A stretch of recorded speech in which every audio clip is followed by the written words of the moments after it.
million confirmed cases and over 3 million deaths.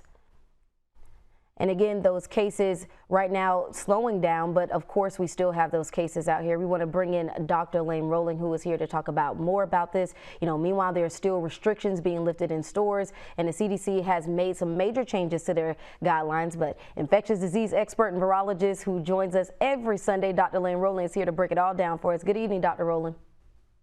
Oh, good evening, everybody. Super fantastic Sunday night. Well, Doc, the CDC says folks who are fully vaccinated can be indoors and outdoors without wearing a mask in most places. Will there be consequences to this? That's the big question. Well, I mean, absolutely, there's going to be consequences because when we think about the vaccine program, the vaccines that are made out there and the people that have been vaccinated against the Wuhan strain, or what we call the D614G strain.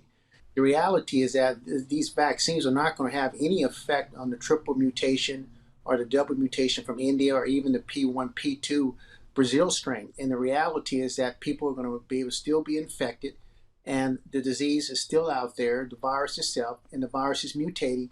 And people, if you start taking a chance of not wearing a mask, you're going to find yourself in a very serious situation because there is no immunity to the SARS virus itself.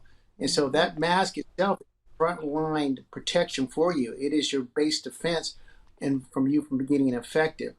I think at the end of the day, we have to understand that the SARS virus is not going anywhere. We have to also understand that this virus is transmitted through respiration and also through secretions and stuff. And the reality is that as long as this disease is out there, or the virus is out there, people are going to continue to wear masks. I believe that people are going to be wearing masks for the next 50 years just because of the nature of the SARS pandemic. That's just the reality of it. And so if you have mixed messages and you err on the side of people saying not to wear a mask, you're going to find yourself in a pretty bad situation, or you might find yourself, in a hospital on a ventilator, or even dying from this particular disease itself. Mm. And what about the stores? Many of the big box stores now, where you normally see those stores packed, we walk in, you're in the different grocery stores or clothing stores, you name it. You've got folks asking, why are you still wearing a mask when you go? I know Brittany brought that up earlier. Is this dangerous? Oh, it's very dangerous. I just flew from Las Vegas to Little Rock today, and I was in the airport in Las Vegas, and half the people had masks on. Had people on the airplane that didn't have masks on. I get to Little Rock, Arkansas. I mean, the vast majority of people are not wearing masks here, and they're just setting themselves up for what's going to happen in the fall time. The reality, Brittany, is that this disease has not gone anywhere. This virus has not gone anywhere. This virus is still in the population. You can see what's happened in India. You can see what's happened in Brazil. This is going to be a predictor of what's going to happen in the fall time here in the United States. We already started to see cases of triple mutation, double mutations in the United States. And in fact, in England, the UK, they had 5 people die from the triple mutation. So the reality is I understand people have what we call post-traumatic syndrome. People are fatigued. People want to get back to barbecues in the summertime. But the reality is that this virus is out there in the environment. And if somebody coughs, i.e. in a Walmart, that whole complete Walmart can be infected. And if the big box stores are willing to take that chance and you get sick and you're dying, they're going to be responsible for that, because at the end of the day, this virus is airborne, and mask has to be part of that treatment, or what I call the frontline defense to protect your life. And Doc, switching gears just a little bit to talk about the vaccines, there have been a couple of reported cases of patients receiving at least 6 doses of the vaccine. These reportedly happen accidentally. But what happens if folks get too much of the vaccine? And what if there are people who think getting multiple shots will help give them some extra immunity or something like that? What would you say to them? That's a fantasy. You can get 6 shots in the same time frame. It's not going to prime your immune system up anymore. You're not going to produce more neutralizing antibodies. I understand the concept of what treatment's like, people trying to take extra vitamin C. Well, the body and the immune system can only produce so many neutralizing antibodies. In reality, if you're going to have an effective vaccine program, a first dose, a second dose, you have to make sure the population has to be measured for what the antibodies are elicited by that vaccine you take, if it's Pfizer, Moderna, J&J.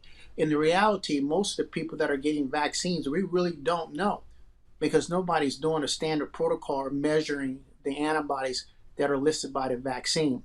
I believe that people need to get the antibody test 3 months, 6 months, 9 months, 12 months to measure if you're producing neutralizing antibodies. And I can tell you right now, somebody doing 6 doses, 7 doses, you really don't know. You have to measure it. But the reality is that your immune system only produces so many neutralizing antibodies after being exposed to a vaccine or to a virus. And so, Doc, you know, people say, obviously, you just mentioned it too, that we aren't out of the weeds yet, but are we anywhere close to normal? No, we're never going to be normal. We're never ever going to reach herd immunity. And let me explain to everybody out there what we mean by getting to herd immunity. Herd immunity, by definition, is where we get to 90% of the population has been exposed through vaccination or through natural infection, and it gives the other 10% of people protection. But as long as we have all these different SARS mutant viruses out there, and we already know that the SARS virus is one of the most mutagenic, largest RNA viruses on the planet, this virus is mutating. You guys already know about the triple mutation. You already know about the double mutation from India, the P1, P2 from Brazil, the South African strain, the London strain. Well, folks, as long as this virus is continue to mutate, we're never going to get to herd immunity. And for us to ever really try to get to herd immunity using a vaccine program, Pfizer, Johnson & Johnson, and all these companies are going to have to make a vaccine for the triple mutation. I believe, and I've talked about this before, probably another 6 months, even to a year, we're going to have a virus that's going to have 6 mutations, because this is one of the things that RNA viruses do. They like to recombinate their genetic material when viruses get together. So I believe it's going to get worse before it gets any better. We're going to have a uniform policy worldwide. You can't have one part of the country open, one state open, one organization open.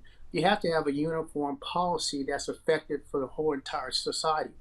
People need to understand that when this virus started, this pandemic a year and a half ago, it started in one individual in China, and it spread out throughout the entire world. Mm-hmm. You can imagine some kid in Alaska or some individual not inoculated or vaccinated in Peru.